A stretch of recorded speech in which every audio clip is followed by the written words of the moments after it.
Hey, you know what? Fuck it. I don't even know if I'm gonna post this or anything, but like, what's the harm, eh? So like, what's on my mind at the minute?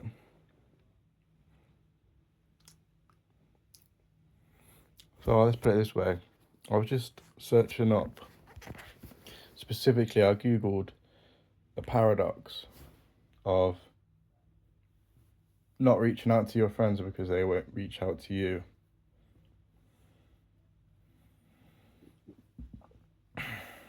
Yeah, something that definitely comes to my mind. Like, it repeats, and I don't know. I thought about starting to post a bit on YouTube anyway. I just haven't been exactly sure what to post. You know, at the minute, I don't have the full freedom of living in my own place or having a lot of my own space. And to me, that kind of naturally pushes me away. Trying to think of an exact word for the opposite of attracts.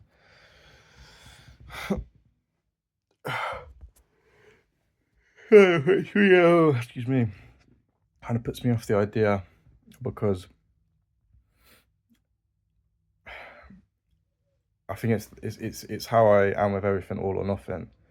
So if I feel like I can't express myself completely 100% naturally, then I just like won't bother at all, because I don't know. I suppose it's not easy for me to not give that extra. Maybe fundamentally that comes from caring too much about what other people think. Um, I don't know. Apparently, it's quite common with my personality type, which is ENFJ, which I just only recently found out about. To be honest, I forgot what I was saying. I ate like shit today, which is like just terrible for brain fog. Like, you wouldn't think that's all I've done. It feels like I've done fucking drugs. All I was shit food, and I've got so much brain fog. I'm basically fucking high and so lethargic. It is literally just like my brain is fog. Like, I'm just talking without any processing here. It's pretty crazy. But yeah, so the one thing that was mainly holding me back on starting to do any YouTube. Yeah, I don't know. I like to have my full space. I'm trying to be careful with the camera because I'm only in my boxes. And I do have kind of, what's it called, like noise isolating things on my room, but it's not perfect. And yeah, I don't know. But it is true that by trying to find the perfect time to do this stuff, you end up not doing anything. So there's just that famous thing, right? Like, the perfect time doesn't exist. I will say is I actually feel better already from just starting this video, which is pretty mental because it's only been 3 minutes and 45 seconds. And when I started it, I was like, I don't know what to talk about. I don't want to talk,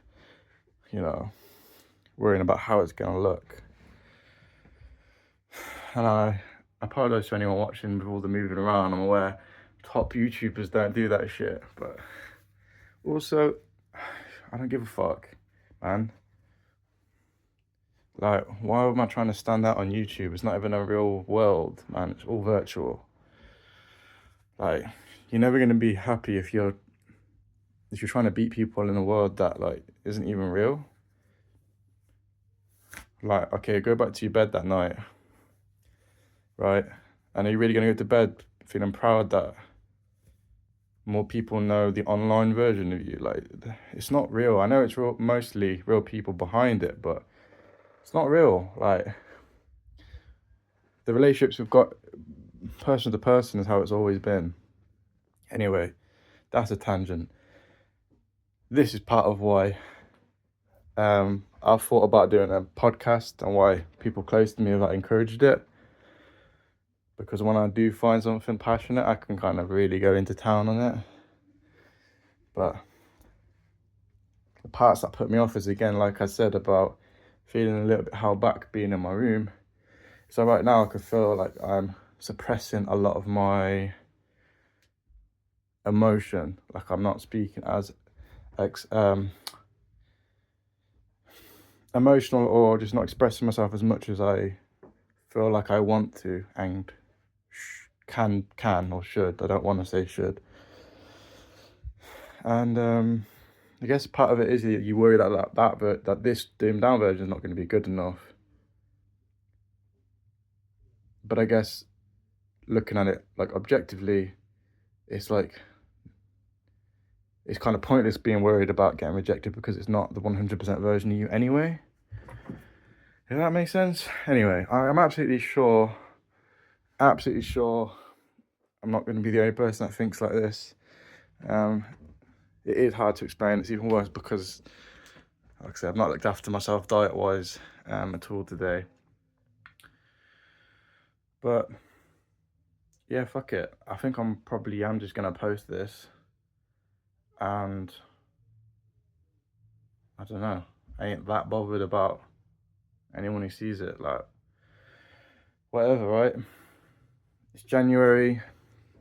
I've been struggling a lot with SAD, constantly waiting for that perfect time, constantly waiting for that a perfect amount of motivation to reach out to people, to do this, to do that.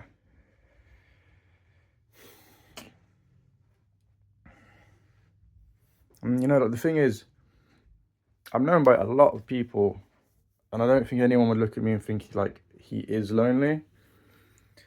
But everyone knows, like,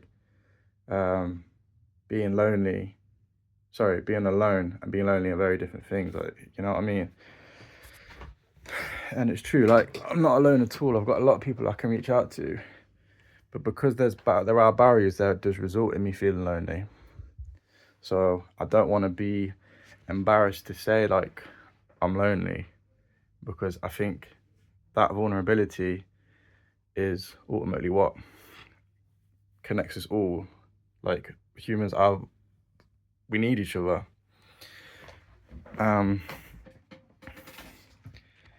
Yeah, like, and the reality is, I think it's a good example to give, because I am known by a lot of people and I can reach out to a lot of people, but there are barriers, as I said, and that does result in me feeling lonely.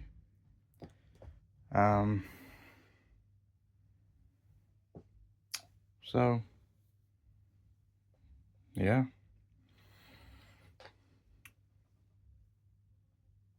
I don't know. It's kind of all I got to say at the minute. I thought I would share that vulnerability. I know one of my favorite YouTubers, and I've been watching a lot of him at the minute, healthygamer.gg. Like, he speaks about the loneliness epidemic. This brain fuck is crazy, man. The loneliness epidemic. And I think unless everyone starts talking about it, people are like, yeah, but who's lonely?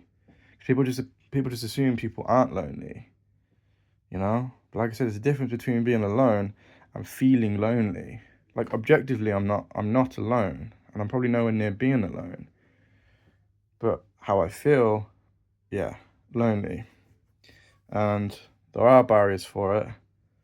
But that would be a whole another video, I reckon. But yeah, I'm not entirely sure I'm gonna post this. We will see.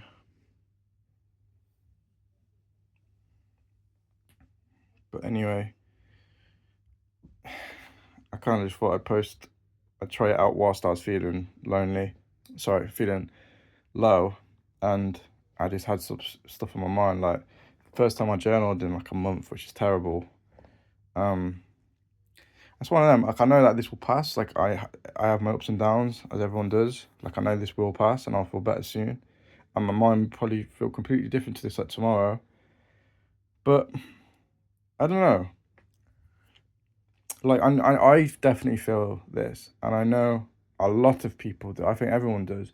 Like we, in this state, in our low state, is when we like shy away. So then, fuck it, I won't say we. I'm just easier to speak for myself. We like, yeah, we hesitate sharing this low version of ourselves, but then we can't get the help that we need, you know, and people won't know. But yeah, I know I am not the only one that does that. Like we don't share how we are at our low, and everyone sees the high. But then, tiring, man. I can't be happy all the time. And I'd rather people see that and know the low version of me, because that's who I am. My ups and downs. Like I've got ADHD. Right? It happens. Yeah,